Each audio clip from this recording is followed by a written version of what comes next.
You're never going to be perfectly happy all the time. The best you can hope for is to be reasonably happy. Reasonably happy. Most of the time. Reasonably happy. Hey everybody, welcome back to Reasonably Happy. My guest today is Daniel Crosby, PhD. Don't forget the PhD. If you don't refer to him as Dr. Crosby, oh man, does he get upset. This is the sequel. His second time on the Paul Ollinger podcast. He appeared on Crazy Money, October 12th, 2021. We got to do this every 4 years, man. We got to do it every 4 years. He is a psychologist, behavioral finance expert, and self-diagnosed neurotic overachiever. We'll talk about that. And the New York bestselling author of The Behavioral Investor, The Laws of Wealth, and now his, not your third book. You've written more than three books. My fourth book. His fourth book. I don't know what the other one is. But this new one is The Soul of Wealth, 50 Reflections on Money and Meaning. It's the first time I've met you in person. Thanks for coming. Just two Georgia guys hanging out in New York. That's right. That's right. We lived about 20 miles apart in Atlanta, and now here we are meeting finally in person. Here we are. Good to see you, man. Good to see you. You just got back from the Philippines. I did just get back from the Philippines. I know this because we have a social media relationship. Well, it's a deep one. Yeah. What was going on in the Philippines? So it's my favorite place in the world. I was a missionary there. I was a Mormon missionary there from the time I was 19 till the time I was 21. So how many souls did you get? Not enough, man.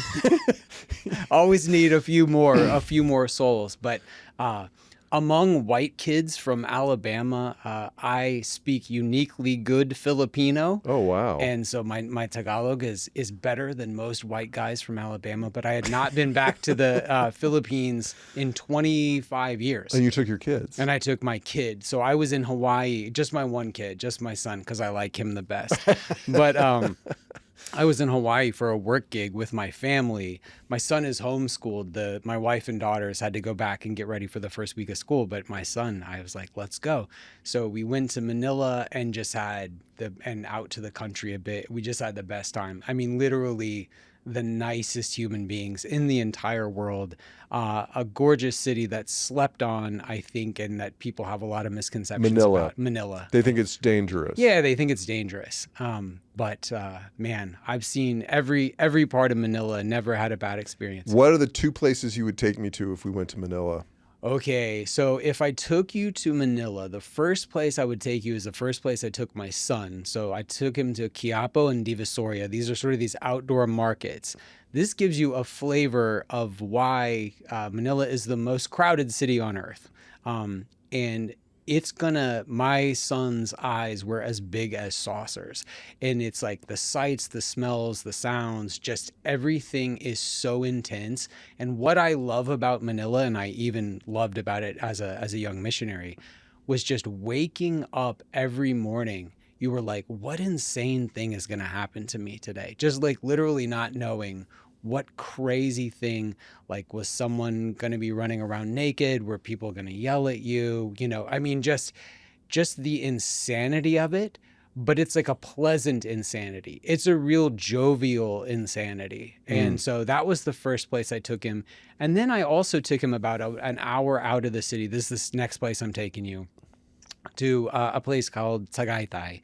And in Tagaytay, they have the world's smallest active volcano, and it's inside a lake, and it popped about 3 years ago. Is that right? And did some real damage. So, but you can get How small is a small volcano? It's pretty small. Like, it's pretty small, and it's inside this lake, but you can go up in a boat, you can hike up it, you can go walk around, and they have something called buko pie, and it's like young coconut pie, and my son would tell you it's the best. The buko tart he had was the best thing he's ever had in his life. So get a little flavor of the peak insanity of a city market, and then get a taste of what it's like out in the country. It's about 10 degrees cooler, and you get to see this, gorgeous jungle, this volcano. Cool. See the two extremes. So we start every interview, or most of them anyway, by asking, where and when do you find yourself the happiest?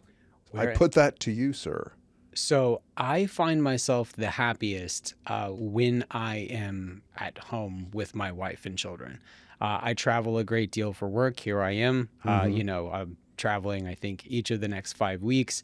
For me, that is the ultimate in happiness. And I feel like maybe it's maybe still too soon, but one of the best years of my life was COVID. I mean, nobody loved. I have to be careful. Look, there was a lot of pain and death that surrounded COVID. I'm not trying to make light of any of that, but for me personally, that was maybe the best year of my adult life. Because you didn't have to travel. I didn't have to travel. You did a bunch of speaking online? Well, I did a bunch of speaking online, and then all of these people all over the world who have, tried to get me to come speak in, Asia and Australia and, in Europe. And it's expensive, right? I mean, it's expensive. It's time consuming. It's hard to get me over there. But so I was meeting fascinating people from all over the world. The markets were very choppy. And so I felt like I was doing important work, people, keeping people sort of in their seats during a time when market behavior was exceedingly bad. Keeping them from trying to take action in a time when they really were powerless. Yeah, exactly. So, and just that time did weird things to our psychology too. I mean, we could talk about that, but people need some risk. And so when your life has been completely de-risked to the point that you're sitting at home watching Netflix all the time, you're on a Zoom meeting all day, every night is Netflix with the same people you live with, and there's no risk, there's no newness, it led people to take risk with gambling and in markets. Yeah. The likes of which we hadn't, really seen before. Like meme stocks and things like Yeah, that? meme stocks and things like that. Like a lot of that insanity was, I would say, like an outcropping of the natural need that humans have to take some risk. And it was a perfect storm because they got government checks. Robinhood, not Robin. What is the trading app? Robinhood. Robinhood. It is. Okay, I was thinking of the foundation that actually does good things. So Robinhood, which is a hilarious brand because that guy stole from the rich and gave to the poor, Correct. Which isn't a great formula for building financial autonomy. Correct. Yeah. Gamified the worst behavior of all. Like incentivizing bad behavior at every turn. And I know one of the things you write about is like how to tame our psychology to make good decisions, because our brains are always trying to tell us to do something around investing. And in fact, the people who do the best over time are the people who don't react and who take, like you said, one of the things you wrote in this book is that you shouldn't check your brokerage account balances more than a couple of times a year. At that point in the day that I had read it, I had already checked it 2 or 3 times. Right. What's fascinating, this has been studied in 19 different countries now, and it's so 180 degrees of the rest of life. Yeah. Because in most places in life, when you do more, you get more, right? Yes. Like you lift more weights, you get stronger, you read more books. Obviously. Like you, right? Yeah. You once a week. That's what this gets you at age 56. You read more books, you get smarter. Right. In 19 different developed countries where it's been examined, the more people look at their accounts, the worse they do. The more they log in, the worse they do. The more they mess with it, the worse they do. There's even an inverse correlation between how much financial news people watch. I mean, where else can you consume more information and get stupider? Like get worse. College? Every college campus in America. Correct. Except like Georgia Tech, right? Georgia Tech, shout out to the Ramblin' Wreck. Yeah. There you go. Yeah, I mean, it's unique in that respect. So I think most other places doing more gets you more, in markets doing less gets you more, and that's a hard message to drive home. It's counterintuitive. Yeah. So why do people hire you to speak? What are you speaking on, and what value do you hope to contribute to your audience? Well, I mean, I have a day job, so most of my speaking is through my day job as the chief behavioral officer at a large fintech company. So mostly I'm speaking to financial advisors. I mean, probably 9 times out of 10 financial advisors are my audience. And what they are doing, especially in the age of AI, is they are trying to speak to this human side of money. Our robot overlords do the quantitative piece really, really well. And so much in financial management and wealth management has become commoditized, right? Oh yeah, and increasingly so. I mean, this has been this has been going on for many years, Yes. but will continue apace with AI now. I mean, the rote, the mechanical, the analytical, the quantitative side of the ledger is, machines are just better at it than we are. Diversification can be done on the second. Sure. I mean, that is the ultimate. That's why in some ways robo-advisors weren't that successful, because it can be done in a second. It can also be done if you read 2 or 3 books on I mean, like, you know what I mean? Like, it's not brain surgery. Yeah. Like, if you read a couple of books, you can do it. But what the research shows is people who work with advisors still do a lot better than those who don't, because, having easy access to information and doing the right thing are worlds apart. Nurses in this country smoke at nearly double the clip of the general population, and it's not because nurses think smoking cigarettes is good for you. Like, they all, Why is it? it's because they have crappy 'Cause they jobs like and to long party. hours and stress, and they like to party. No, because they think it looks cool in the scrubs. No, Right. no. I mean, it's That's a because visual. yeah, That's it's because they're stressed out, right? They Yeah. work long hours. They Yeah, have yeah. thankless jobs. They're doing hard work, and so it's not a matter of knowing. And yet we need more nurses. So that's one of the jobs. Right. That's ironically one of the fields that if you look at what's going to survive AI, nursing is absolutely one of them. Well, we've got to give them a raise, and we got to give them a pack of Marlboro Reds when they sign on. Yeah, Right. Here's a carton of candy apples for you, Lori. Sorry, but you say having the knowledge and doing the right thing are different. They're very different things, and so that's where advisors add value. Yeah. And when you look at meta-analyses, so like studies of all the studies on how a wealth manager or a financial advisor adds value, something like behavioral coaching, effectively keeping you from doing the wrong thing at the wrong time, keeping you from that overactivity, that's adding in dollars and cents terms 7 to 8 times as much value Wow. as them picking your asset allocation for you, which is, again, profoundly easy and cheap at this point in time. Yeah. Okay. So you point out in your new book, you point out a lot of great research things, research findings that are counterintuitive. Can we go with research things? Research things. I don't want to get too technical, Daniel. Research thingies. What is that? Datum? I saw there was a datum that I found very. Yes. That's the Latin singular.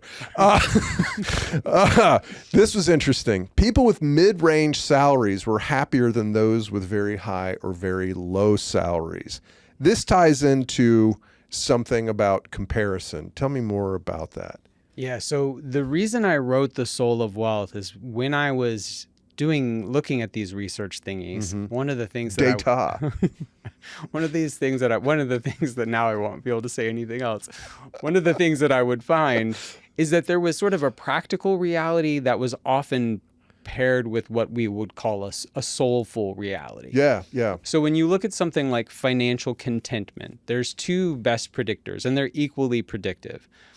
Having poor friends. Right. No, kind of. Being the richest person you know. Kind of. Yeah. Right? Kind of. So one of them was having adequate, money in the bank. Look, there's no, that still matters. There is a practical reality to the fact that, the amount of money you have is material in determining your financial contentment. But the other thing that was equally predictive was what's called your reference class, which is, what you quite aptly put there. Who's in your circle? Who are you comparing yourself to? I moved from Alabama, where I grew up, to Atlanta, which is a much showier place, which is just a place where there's way more conspicuous consumption and way more conspicuous wealth. And I moved from a profoundly middle-class neighborhood to a neighborhood where my neighbors are now professional athletes and things like that. I've dropped stuff off at your house. You have a nice pad, Thanks, man. But it's it's not good for you. I mean, it will make you miserable. And that's one of the things we find. And if you look back at human history, for most of human history, you knew 100 people. Right. I mean, if we look at this, you lived Dunbar's number. Yeah, right. Yeah, you Dunbar's number. You could know about 100 to 150 people. Their lives probably looked a lot like yours in the little village in Croatia where you grew up, right? And your reference class just looked a lot like you. Now each of us can pull out our phones and compare, our abs to, to Ronaldo's abs, and compare our bank I do that account every to day. I know, right? This is another one of those data thingies that you point out. Yeah. The 10 most followed people on Instagram. Before you answer the question, I want the listener / viewer to think in your head. Guess what the average net worth is of the 10 most followed people on Instagram is.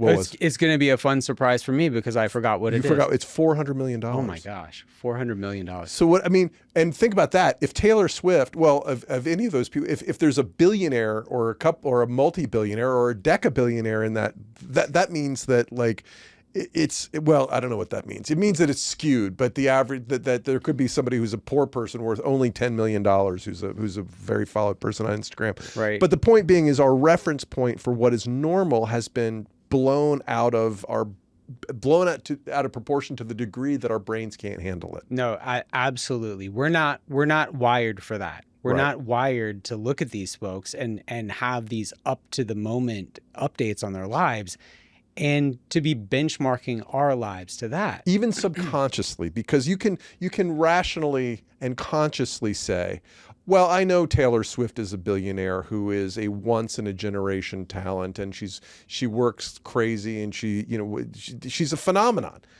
I shouldn't compare myself to that, but on some level we do.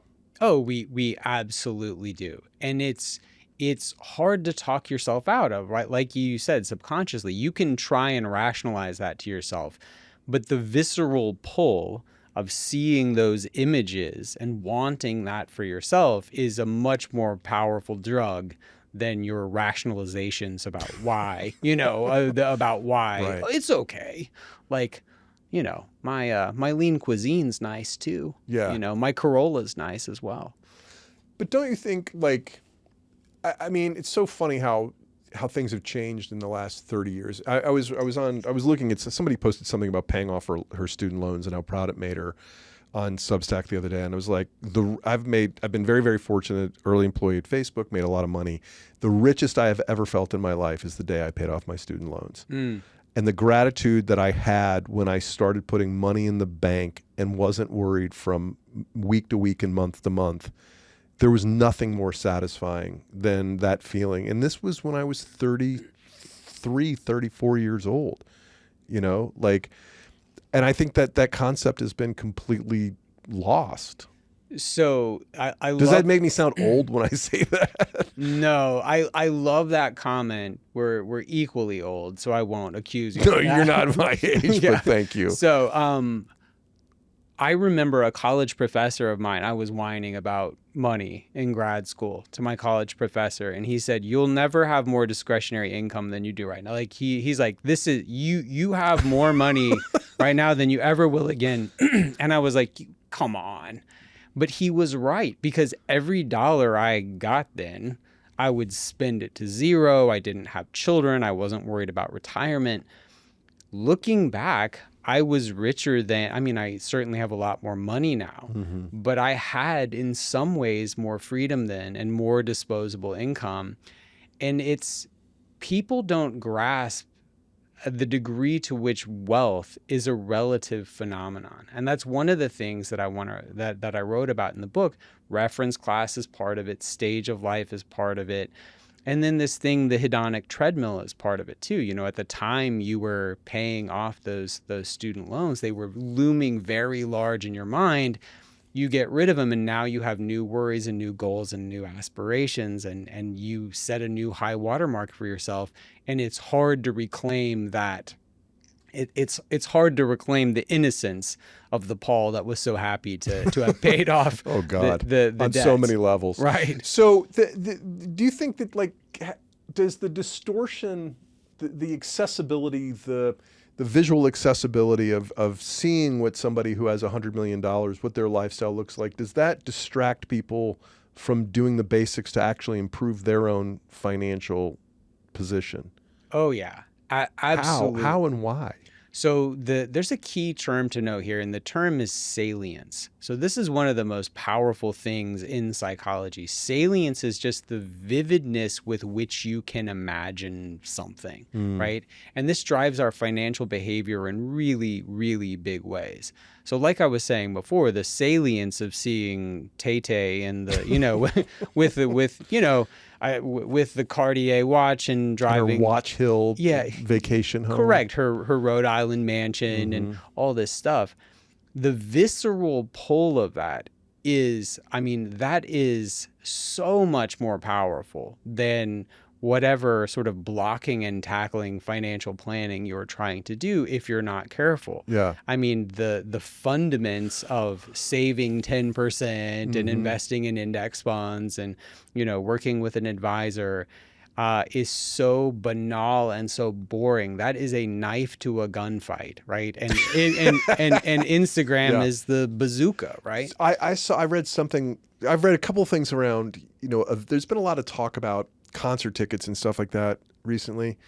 Going back to Biden trying to regulate it, and this isn't a political comment. This is more of a societal comment. But I read something like 3/4 of people who went to Coachella financed their tickets, and this other statistic this other anecdote. It's an anecdote, but it seems relevant. This guy was talking about, I think it was actually Taylor Swift tickets, and that he spent like $900 on a Taylor Swift ticket, but he had no equity, of course. And he's like, why should I worry? I'm never going to be able to afford a house, so I might as well do this. That seems pretty desperate, doesn't it? It does. And I saw a thing recently where now a majority of Disney vacations are now financed as well. Like a slight majority of people who go to Disneyland or Disney World do so on credit. And I think part of what social media and other tech has done, it's done two things. It's made something like going to Disney or going to Coachella or doing whatever it is sort of be viewed as a birthright. Like, this is just a thing that I have it's like to housing and food. It's expected. Yeah, like this is just a thing that people like me do, so I need to do this at whatever cost. And the message that young people are living through this desperate time is so disconnected from reality. It's just not true. It's just not true. If you look at the numbers, young people have money. Young people have had a great market in which to invest money. And so the idea that, your parents had it so much better than you, it's just not true. And people don't want to hear that. And it's complex. And I know that. And I know you could buy a house for a nickel, 30 years ago. But, interest rates were different, markets were different, the job market was different. Yeah, the idea that there's been no growth in wealth or markets or abundance and that there's no opportunity is so self-handicapping and so dangerous. That's the term, self-handicapping. Because I think there is a philosophical victimhood that is being ingrained in a younger generation, and you're not helping people by teaching that mindset. That's right. And that's not to say that there haven't been some tough things. There have. Or historical biases against black people and women. I get it. Totally. But you're not helping them by saying there's nothing you can do to improve your own situation. There's a learned helplessness, right? So I talked about this on my podcast the other day, right? This author had a memory of, I'm forgetting his name, an Argentine author, had this memory of going to the circus as a young child, and his favorite animal was the elephant. And he had this question to his parents, and it was like, how can they stake this giant elephant to the ground with this little wimpy chain and this tiny little stake? And the answer was, his dad's like, I don't really know. You've had the experience of your kids asking you a question and you're like, I have no idea. And so you go learn. And what the dad learned is the elephant is chained with the same chain and the same stake from a very young age. And as a baby elephant, you pull on it, it won't come up. You try, you wear yourself out. And then soon you just learn that it won't budge. Right. right? And so now, as an adult elephant with the capacity to rip this thing out of the ground and walk away, you just stop trying. The psychological term for that is learned helplessness. Yeah. And there are some headwinds, right, with younger generations, but there have always been headwinds. And I don't want to get in a pissing match about who had it the worst, right? Because every generation goes through their own stuff. But I do find the idea that young people have no opportunities, or that it's just helpless, or that everything's too expensive. I find that meme to be really self-handicapping. And whatever hardships do exist, they can be tackled head on, and you can pull that stake out of the ground. I do believe that. So this seems a relevant time to bring up locus of control. Mm-hmm. Tell me about that. So locus of control is just the degree to which you feel like you are powerful to impact outcomes in your own life, right? And the locus of control research is really good at predicting a few things. Among leaders in corporations, CEOs who have an internal locus of control versus an external locus of control. What's the difference? So internal locus of control means when I act, stuff happens, versus an external locus of control says I am acted upon, right? People with this internal locus of control, they're about 3 times as successful as CEOs. We also find it to be very predictive of the ability to build wealth in the future. If you look at a young person, like if I'm a financial advisor, like one of the ones I work with, and I say, hey, I've got this 25-year-old lawyer, they want to work with me, but they don't really have any money yet because they're still paying off their loans. And I'm trying to determine, are they going to get there? Are they going to be a good client one day? Are they going to accrue some wealth? Locus of control is one of the best predictors of that. Also, reference classes, sort of being impervious to these outward displays of wealth is another big one. Mm. So if a person, say a child, a person's new college graduate hasn't demonstrated their locus of control yet, Mm-hmm. or demonstrated a capacity to be financially responsible, what can a parent do to help them develop that? Yeah, I think one thing is we all need to do, and it's a constant, it requires constant vigilance, is to be thoughtful about our media diet. Mm. I think many of us are very thoughtful about what we put in our bodies. Sometimes, yeah. Sometimes. You have a Diet Coke problem, I have a... which for a Mormon, No, that's a rumor. Oh, it is it? Yeah, Caffeine's not is No, cool? caffeine's cool. Oh, that's great. Yeah, no. Everyone, Anyway, yeah, but yeah. but you do have a you've I got do a have documented Diet Coke I have problem. a well-documented Diet Coke problem. Yeah, I do. But we're very, in some ways, we're thoughtful about what we put in our bodies, but not about what we put in our minds. And if Right. we're consuming these memes that everything's hopeless, and then look, they're funny, but like if we're always consuming these memes about how hopeless everything is and how ill-served we are, that hurts. And that's harder and harder to do because that's what trends on social, Sure. and media has every incentive to lead with the sensational. Yeah.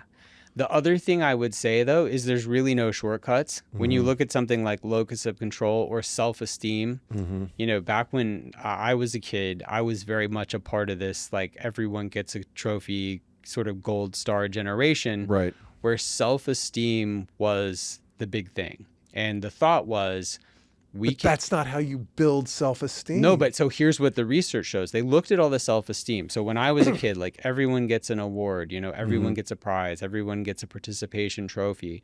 And what they found is it does nothing. Like, that stuff is predictive of nothing. It's not predictive of grades or self-esteem or success or anything. Having a high, what's not predictive? Being the warm fuzzies, all the yeah. praise from the people in your life. The only thing that builds locus of control, the only thing that builds self-efficacy and self-esteem, taking a risk, doing hard stuff, and winning. That's Winning. it. That's it. Like, no, Yeah. but like taking a chance, doing something hard, and completing it. That's it. Now you can take that in graduated steps. Like you can take that in small doses. You can have people in your life who will help encourage you and guide you along that path. But there is no substitute for putting yourself out there, doing hard stuff, falling down, picking yourself back up, and making it happen. Because people have really strong BS meters. They have a sense for when they're getting a gold star for nothing. They have a sense for when they're being complimented for something that wasn't meaningful or something that required trivial effort. There's no substitute for putting good messages in your head, mixing it up, getting out there and making stuff happen. I'm sad to tell you that's what it is. So speaking of self-esteem, another one of the data thingies that you brought up is that American high school students are very mediocre at math, but they rank very high in their own confidence about their mathematical ability. That seems like a very dangerous cocktail. That is a potent one too, isn't it? Always wrong, never in doubt. That's right. Yeah. What does that lead to? Well, I mean, overconfidence is sort of when we talk about my field of behavioral finance, there's like 200 something different documented biases, ways that you can, with respect to money, 200 ways you can screw it up and get it wrong. But the mother of all of these is overconfidence.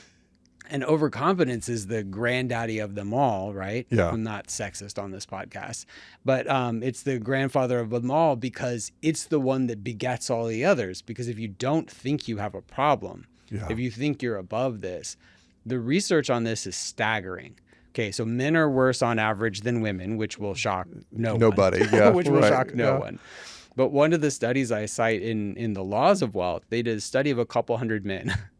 So 100% of these hundreds of men, 100% of these men said that they were friendlier than average. 95% of these men, the comedian will enjoy this, said they had a better than average sense of humor. And 94% of the men said they were more athletic and better looking than average. I mean, fellas, it's not how averages work, right? But everyone thinks they're better than everyone else. And it turns out this helps you get out of bed in the morning. Like there's actually a lot. There's a lot. Oh, self-delusion. Yeah.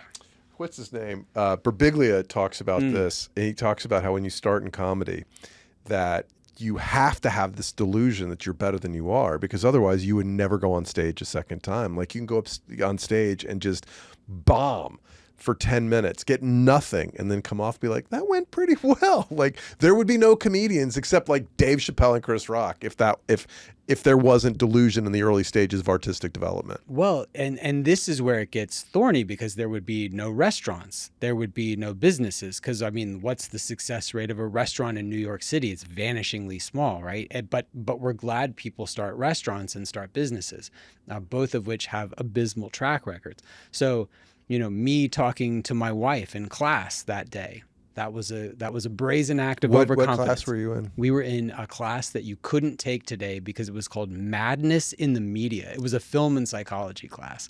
What year were you? Oh, I was in grad school. I was finishing up my PhD, and she's 4 years younger than me. So she was an undergrad? She was an undergrad. I was technically, could you even do that today? You were harassing her. So check it out. I was auditing the class to teach it the next semester. And so she was a student in the class. Yeah. And so the professor of the class, when he heard that we were dating, he was like, not so fast. And I was like, I'm not grading papers, bud. Yeah. Like, leave me alone. you grade her papers. I want this to work. So that's risk taking. Talking. That's risk taking. Is approaching somebody in a respectful and it's always, you're taking a risk in any progress requires risk. Yeah. So overconfidence in some facets of our life, we're glad it exists. It buoys our self-esteem. It buoys our happiness. But when it comes to markets, it's deadly. When it comes to your money, it's deadly. And there's a couple of flavors of overconfidence. One is the one we talked about. People think they're better than average, but people think they're also luckier than average, and that they can see the future more than they actually can, that they can predict the future more precisely than they can. One or two times with discretionary investments, we'll call them, I had thought I had an edge on the market. Those investments went to zero. Yeah. I encourage, when people really kind of bug me about this and they go, oh, well, you've encouraged me to do all this prudent stuff, but can I take 2 or 3% of my money and just go nuts with it? Like if I like picking stocks, and I'm like, yeah, do that. You know, it's like a cheat meal or something. Like, yeah, take 2% of your money and go crazy with it. And I promise you, you'll be back soon. Because, like, you're going to see, just like I did, how this goes. And then you'll be back. Oh, that's funny. For some tasty, low cost. Here's another. Here's another. Yeah, if you want a fun way to lose money, yeah, go pick stocks. Sure. Another trick you can play on your mind is that to increase savings, you can put a name on your savings accounts. This is why Ted. I'm feeding Ted. This is wild. So go back to the salience conversation that we had earlier. Yeah. Named accounts do very much better than those that are unnamed. Like kids' college account. Yeah. So if you call it, you know, Paul's Retire to Park City Fund. Ooh, I like that one. Nice. Versus, you know, Paul's Fund ABC 123, right. Whatever the account number is, right?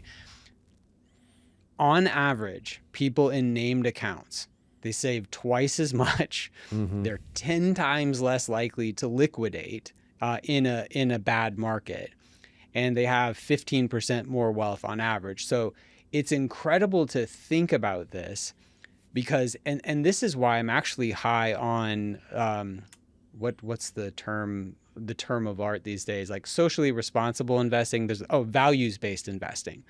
So if you think about something, research shows that corporate boards that have equal representation of men and women on them do better than those who don't. Is that actually true? That is true. Okay. And this is dramatically true.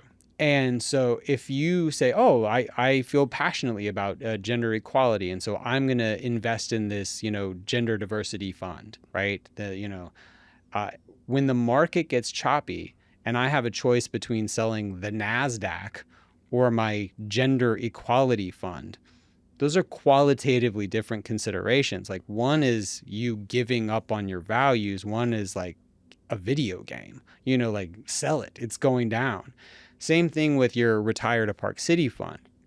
You know, people continued to contribute to 529 plans throughout the financial crisis and from 07 to 09, even as they were pulling money out of all their other accounts, because it's salient.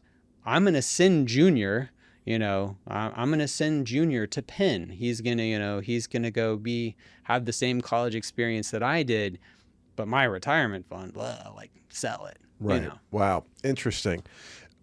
So one of the things that, you know, two of the things that, when I started reading about money and started the podcast, two things that stood out was the power of comparison, or one of the main things that stood out was the power of comparison. And the subset of that is that we don't judge our wealth in the absolute, but relative to to those around us. H.L. Mencken said something about the definition of wealth is making more money than your sister's husband. Right. You know? Yep. So where does that come from? We're about to go on a very long journey, my friend. So this is what we do best. Right? Feel shitty about ourselves. Yeah, and by the way, the most uplifting chapter of your book is called The Joneses. The Joneses Aren't That Happy. Yeah. I love that. Thank you. So this is humankind's greatest strength, and when it comes to our money, one of our greatest deficits. If you look at us, we're animals. If you look at us versus the rest of the animal kingdom, we don't have cool fur, we don't have sharp teeth, we're not fast. Like, you know, we don't have any of sort of the physical markers of survival. The thing that we do well is we work together. That is the defining difference between humankind and the rest of the animal kingdom, is that we cooperate in ways, you know, we could fly to Paris today and buy a baguette from a dude who we've never seen before and will never see again. And the rest of the animal kingdom can't transact business with untrusted partners. We work together. That's what we do. That's what allows us to build great civilizations and economies and make stuff up, right? Make stuff up. Like, these are the borders of the state of Georgia, and you must follow these rules when you're here. That's made up, right? That's what humankind does well. But that ability to work together also means we travel in packs, we travel in herds, we reason collectively, and that can be profoundly dangerous. Our brains, 2 to 3% of our body weight, they account for 20 to 25% of our caloric expenditure in a given day. So we're always trying to So if I overthink, I'm burning calories. boom, boom. See, that's my strategy. That's why I for tell my wife when I'm reading a book, I'm like, chill, I'm working out. Yeah. That's Yeah. right. It's either Ozempic or just Yeah, it's neuroses. this. Yeah, or just rumination. Yeah. So, we're always looking for ways to think less. And one of the ways that we do this, one of the primary means that by which we do this is by just offloading our decision making to other people and just going, 9 out of 10 dentists use Crest, love it, I'm in. Tom Brady wears this quarter zip, let's go. That's how I make my fashion-based decisions. Big time. Yeah. No. So What's Tom wearing today? Yeah. Now I'm deeply embarrassed about my example. I'm like, why is that the thing that came to my mind? Tom Brady quarter zips. But yeah, this is where the danger comes in. We can work together and build great art and great civilizations, but if we're not careful, we can fall prey to these mimetic desires, right? We can fall prey to living a life that's lived on other people's terms, that's someone else's idea of happiness, that's just kind of doing what everyone else is doing and wanting what everyone else wants because they want it, and they're all running the same race. And so we have this sort of this mimetic disaster where we're all just sort of blindly following each other around, unhappy.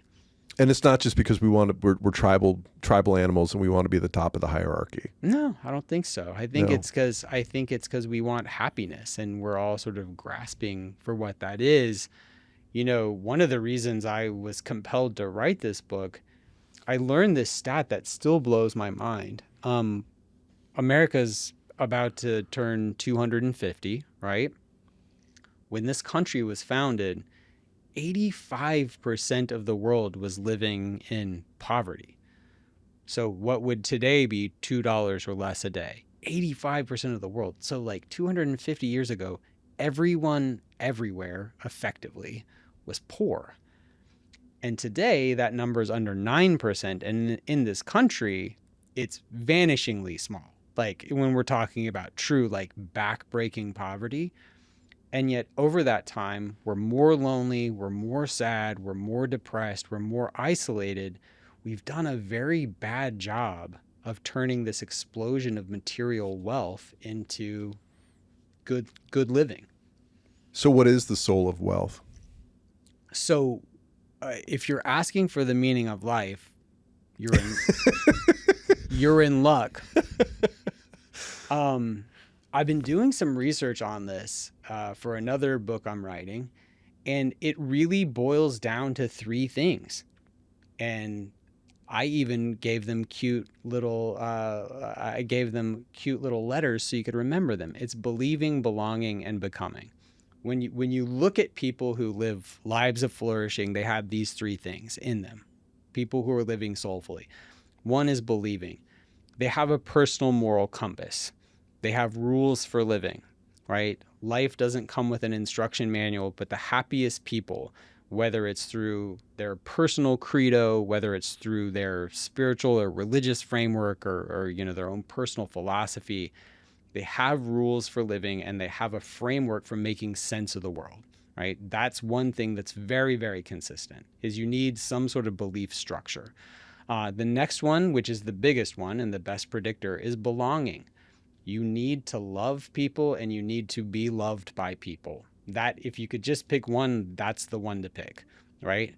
And so that's why in the research we consistently see that spending money on deepening relationships is just about the best use of money. And then the third one, becoming, you need personal growth. You need a sense of who you could become and the kind of man or woman you could grow into. You need a growth trajectory. In the book, I talk about how recent retirees are some of the saddest people on earth. And It's really horrible to think about. You spend your whole life working for the man and then you retire and you're bummed out. It's because they don't know work, for all its ills, rewards you, and it gives you growth, and it gives you opportunities for advancement and belongingness in Yeah. a way that I left work when I was 42. I think you know the story, but like I quit Facebook and I was like, "Fuck it, I have enough money to Yeah.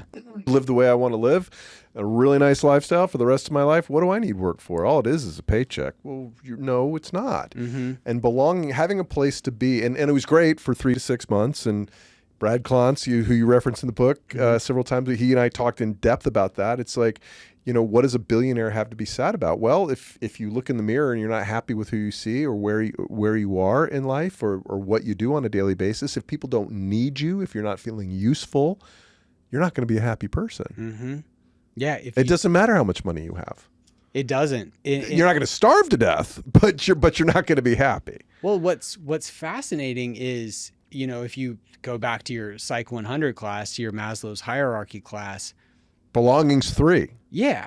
Like if you think about people fight about how long humans have been around, but it's about the pyramids were built. If we condensed all of human history down to a 1-year timeline, again, the pyramids were built on Christmas Day, right? Like for most of human history, we have been gutting it out on the bottom 2 rungs. We've been like red of tooth and claw, killing each other and trying to get 2,000 calories on the bottom 2 rungs of Maslow's hierarchy. And finally, here we are. Through Thanksgiving. Yeah. Here we are, coming up on New Year's Day here. But like, here we are at a time and a place where for most people, you're not going to starve to death, right? But what that does, the effect of that is it pushes you upstreams. It's not that your problems go away. You just have existential problems now. Right. And so our new problem is belonging and becoming, and like, who can I be and how should I spend these years I've been given? So those are the 3, man. You need a moral code. You need people who love you, and you need a vision of who you could become. And if you do those 3 things and you spend your money in those ways to facilitate those things, you'll be profoundly happy with your money. So money can be holy in that regard. Yeah, absolutely. Even this is a silly example, but I love it. I talk about it in the book. If you look at when people get a big windfall, did you get a cool car when you got your Facebook shares? I bought a Tesla. Yeah, and it was definitely more expensive than any car I had ever owned. Yeah. But at that point, here's the thing. Like, I had driven, and I have this whole theory on cars. Sorry to interrupt, but like the coolest car I ever bought was a 1994 Saturn SL2, right? Because it replaced a car that was unreliable, didn't have air conditioning in Memphis, Tennessee, right? So it was a step change in my happiness. It relieved pain. But then as you rise up the automotive ladder of success, you're going from like an Audi to a Mercedes. That's not meaningful change. Right. When you go from the C class to the E class. Right. Mercedes, I mean, hey, it's nice. It's nice. Yeah. But it's not anyway, yes, I bought a nice car. I bought a cool car when I left Facebook. Well, just to circle back on that, it's just another example of how wealth is a relative phenomenon. Wealth and happiness, it's a relative phenomenon and not an absolute phenomenon. Yes. It was your relative change in quality from your junky Memphis car to your Saturn was greater than from whatever car you had, perhaps to your Tesla. Game changer. Sure. The air conditioning in Tennessee is nice. Yes. But most people, when they have a windfall, they buy a car. And for most people, this is about the worst way you could ever spend money to buy happiness, right? Because it's a depreciating asset and they're a pain to fix. But now you can get a tax deduction for loans on your car. Oh my gosh, is this true? This is true. This is awful. Anyway, finish your thought. I apologize.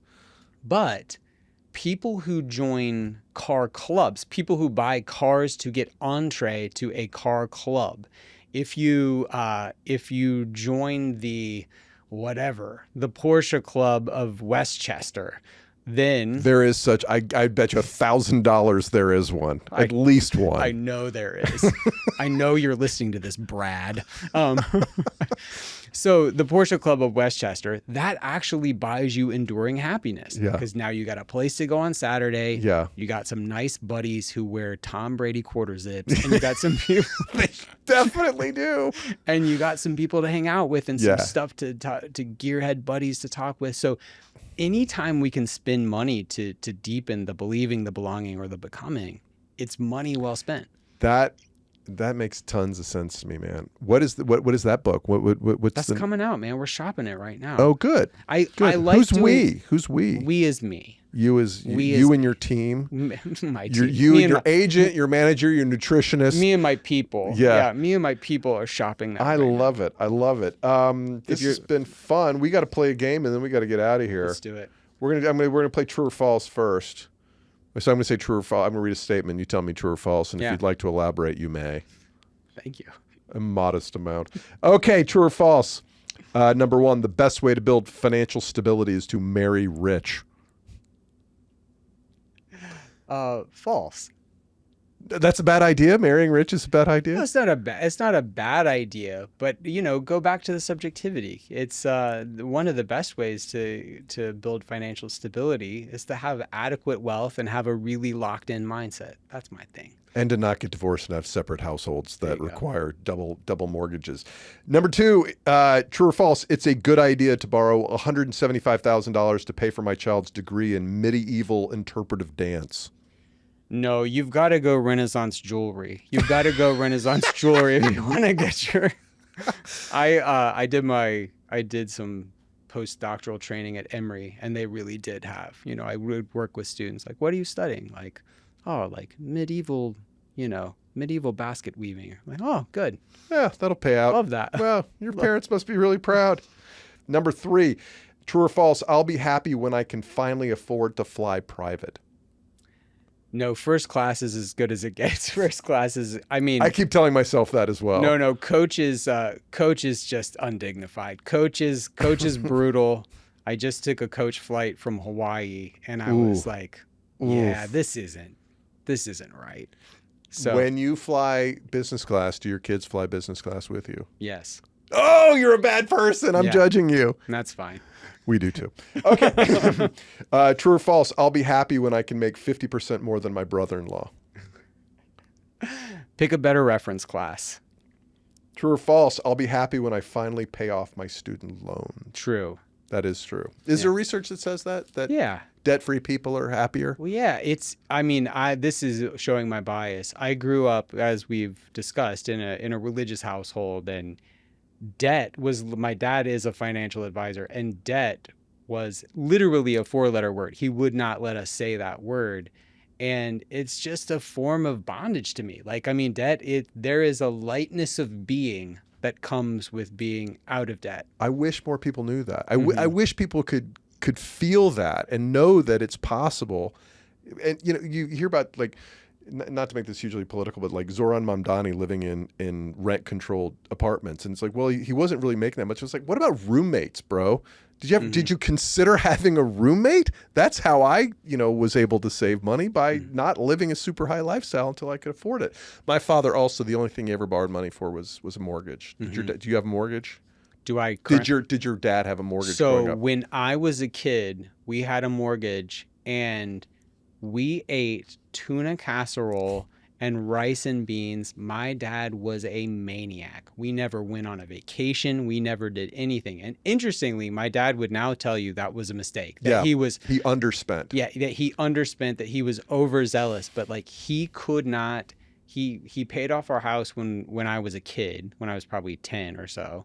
And I remember just, the load off that was for him.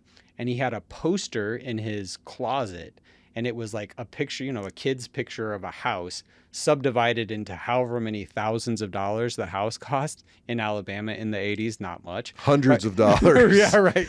And he would color in one every time he'd put $1,000 toward the house. He would color it. He was obsessive about paying it off, and it was a big deal. And our food got slightly better at that point. Oh, that's good. Okay, top 5 reasons Americans don't save according to Google. Tell me what number 5 is. All right, Steve Harvey. Let's see. Number 5 is overspending on vacations. High expenses and lifestyle creep is number 2. Okay. That's what we're going to call that. Okay, what else is in the top 5? Inadequate income. That's number 1. Yeah. Do you think that's actually true? I do. I absolutely do. How do you define inadequate I know I income? have sort of an old man take on how spending. On spending. I really do think that in some ways there's just no you can't bleed a stone. Like in some ways you can save 10% of a very low number. It just doesn't add up very fast. I do think that's the number one reason, and I do think it's the number one thing that people should do. Is I think a lot of times... Think about the top line. Yeah, a lot of times we put too much emphasis on defense and not enough emphasis on offense. Like, you know what you should do? Instead of trying to eat ramen all the time, you should go get a better job. Go get a better job. Yeah. Or ask for a raise, or go get a certificate that's going to, bump you to that next level. Okay, high expenses, insufficient income. 3 more. We've talked about 1 in depth. Oh gosh. Comparison, social comparison. No. Keeping up with the Joneses. Well, although 5 is psychological barriers, so let's call that. 2 more left. Oh gosh. It's a kind of expense. Home? It's bondage. Home, debt. Debt. Yeah. It's debt. Yeah. And number 4, the only one we haven't mentioned yet, what do you think it is? I'm out. Kids. Lack of financial literacy and planning. Makes sense. Which means they should read Daniel Crosby, PhD's writing in his books, including his new one, The Soul of Wealth. What's your, where can people find out more about you, Daniel? I got a podcast called Standard Deviations. Check it out. And find me on Twitter at Daniel Crosby, and LinkedIn, Daniel Crosby, PhD. Don't leave the PhD out or it will engender my wrath, as you've mentioned. And you'll end up with some other Daniel Crosby from who knows where. Daniel, this is a lot of fun. Thanks for doing it, man.